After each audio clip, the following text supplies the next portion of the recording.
and I am happy that we are launching a report with a strong focus on impacts on women. So clearly, as you have here today, the report has four main areas. First, we identify the problem, which is climate. Second, we quantify the consequences of that problem, especially on women and youth, and what are the impacts that we have to have a number attached to it.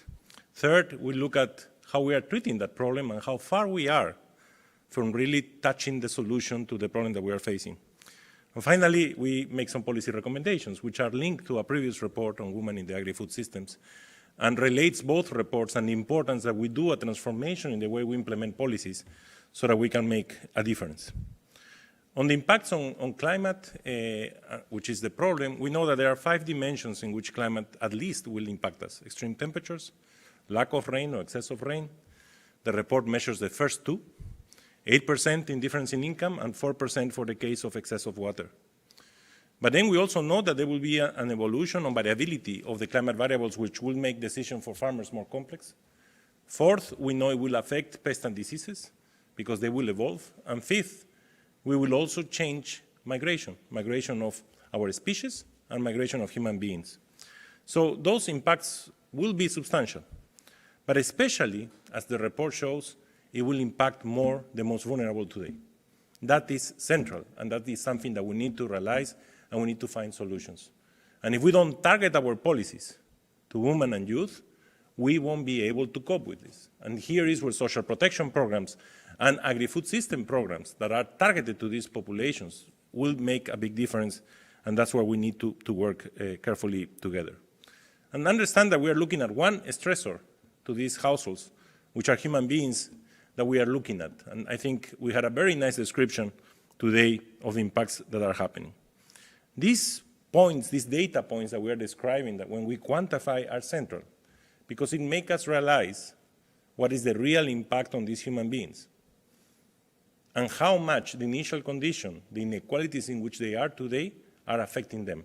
But the good thing on the positive side is that it's showing us that they are very resilient. They are the ones which immediately adapt, work more hours to be able to get more income to feed their kids. They are the ones which are using technologies which are climate-smart technologies to be able to create the transformation. So that's the solution. Every dollar I invest in them will give us the highest return. So we need to take that solution forward, and we need to move forward in the transformation we need to have today. It's very important for us at FAO, and I think all the agencies involved, that we start that process and that we change the way we present the agri-food systems. The agri-food systems provides the right to food to people.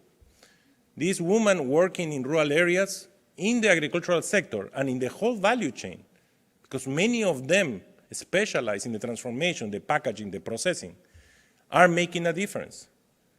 And they are the ones who assure, despite the shocks we have faced in the last years, that we will have food for today, the right to food. And for sure, agriculture will create externalities. As anything good you do, there is always an externality. It creates externalities on emissions. It creates externalities on soils and water. But we provide the right to food. And how is possible that in this context, only 3-point-something% of climate investment is coming to this sector? And a lot less, as it was being shown in the report, to a smallholder, and even a lot less to female-headed smallholder households and farmers. That doesn't make any sense. 2 sectors are going to change what we have in climate today: energy and the agri-food systems. Energy will be resolved by the private sector. The agri-food system is the one that gives you the highest opportunity to make the transformation. And women and rural youth are the ones which will help enormously to create this transformation. So we need to change the way we think. We need to link to a way to move forward. We have developed the roadmap to SDG 2 and 1.5 to do this. But we need to keep working together with this type of analysis and this type of real impactful numbers. Yes, they are sad to see those numbers, but we need to see them. But especially, we need to see the opportunities.